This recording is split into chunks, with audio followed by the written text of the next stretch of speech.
Greetings. My name is Taku Mtefa, and I'm here to tell you a little bit of what we are doing here and our aspirations and where we want to be and where we've come from. In my background, you can see the Great Zimbabwe Monument. This is a garden feature.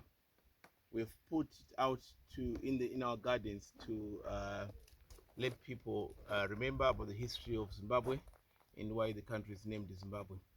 And this is a monument which is the second biggest monument after the pyramids. The actual Great Zimbabwe is in the Masvingo province of Zimbabwe and in a town called Masvingo as well.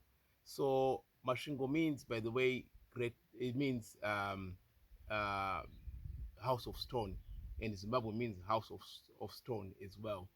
And um, those that look at history and that like googling, the Great Zimbabwe is an empire. Was the epicenter of an empire called the Munumutapa Empire in the 12th century, um, and it stretches from the 12th century to the 15th century. This is a pre-colonization era, and that history is most of it is told from other people, but not from the people that are really part of it. So this garden feature is a way of reminding people, or it energizes people to start or look at history and take it from there. So you can see on my right is another cone, on the left is another cone, and this was built um, without mortar or without cement and without any architectural designs, but with the actual vision of what we've seen and what we've been told, and we applied that into practice, and this is how it came to be. But this part of a sustainable village that we hope will be the driver of the third world countries, or countries that really are struggling to be a step ahead. But when we create economies in areas where they are neglected, it does if trigger those people that do policies and all that may think that actually it's better to empower people in their local environment, and this is part of what we are doing in our local environment. We try and create attractions that can pull small economies, and then people can survive on them. The world has changed so much that we can't catch up and we are left behind. So nobody remembers the struggling people in the rural areas, and the only way we can do that is creating some attractions that can bring people and bring these economic or these neglected communities or people that are left behind. If we don't do that, we they resort to ways that they can make themselves survive.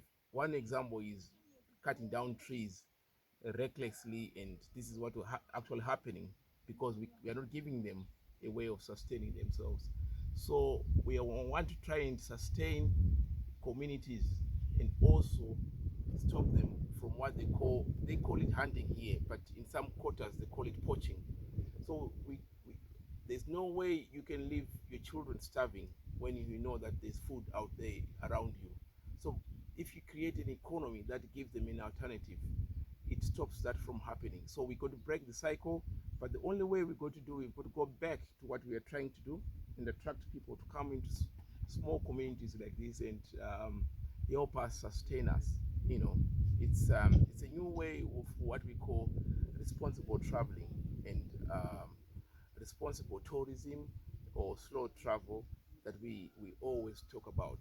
It looks into remembering communities and how they are surviving and how they are trying to build themselves up. So if you're coming here to spend your time on the game drives, think about the driver who is driving you.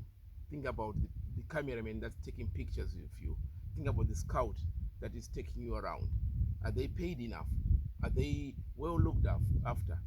If not, how can you help? And we are saying, let's look back and think about it. That they actually might not be benefiting from your traveling.